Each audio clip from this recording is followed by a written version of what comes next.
Okay, we are going to have a look at the uses of layers in a water filter. Uses of layers in a water filter. What are we going to have a look at? Uses of layers in a water filter. Number one, we shall look at the use of gravel. The use of gravel in a water filter. What is the use of gravel in a water filter? It is used to remove sediments and heavy metals. It is used to do what? Remove sediments and heavy metals. Now, what are sediments?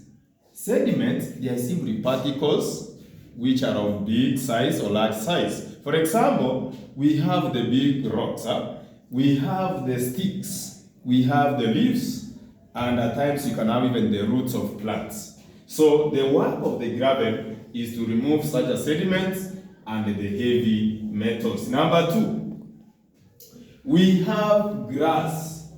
What is the use of grass? Grass, when you have a look at this water filter, it is added in the third layer. The use of grass is to purify water and filter contaminants. Grass is used to purify water and filter what? Contaminants. Now, what is the use of grass in a water filter? Purify water and filter contaminants. Now, what are contaminants? Contaminants, these are things like oil, they are things like grease, which might be available in the water we intend to filter. Then number three, we have charcoal. Charcoal is added somewhere here that is when making a water filter. The use of the charcoal is to absorb the color of that water. Charcoal is used to absorb the color or to remove the color of the dirty water. Now, what is the use of the charcoal? Absorb the color of the dirty water. That's nice.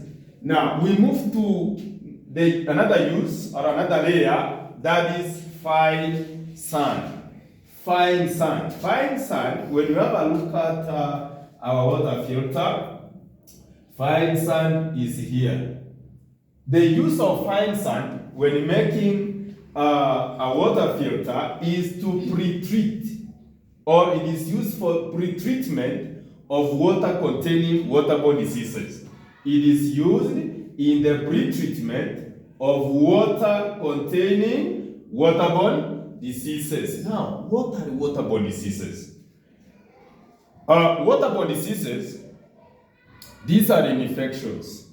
They are diseases which are brought about, which are caused by drinking dirty water. Example, we have bilharzia.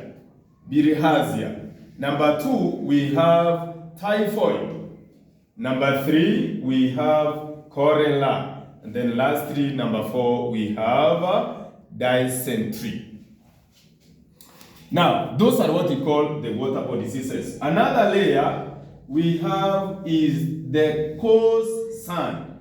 Coarse sand, when we look at the water filter, it is added immediately after the fine sand. Now, what is the use of the coarse sand? Coarse sand is used to ensure, or it ensures that there is even distribution of water through filtration. It is used to ensure there is even distribution of water through filtration. Now, what is the use of coarse sand? Ensures even distribution of water through filtration. That's good. Then the last stage layer, we have a clean cloth. A clean cloth. Let us have a look at this water filter. Clean cloth is the last one. Down there. So the work or the use of the clean cloth is to strain, to remove sand, silt, clay, and pathogens from water. The work of clean cloth is to remove or to strain sand, silt, clay, and pathogens from water. Now, what are pathogens? Pathogens, they are simply germs. They are germs. What are pathogens, class? Germs. Pathogens are also known as germs. Germs, they are the ones which cause illness or diseases. So the clean cloth will help us in removing or straining such germs from the dirty water. Now, there are advantages. We have what we call advantages of using such layers. These layers are of a great importance or help when carrying out an experiment of making a water filter. For example, when carrying out such experiments, we have what we call gravel. If we don't have gravel here,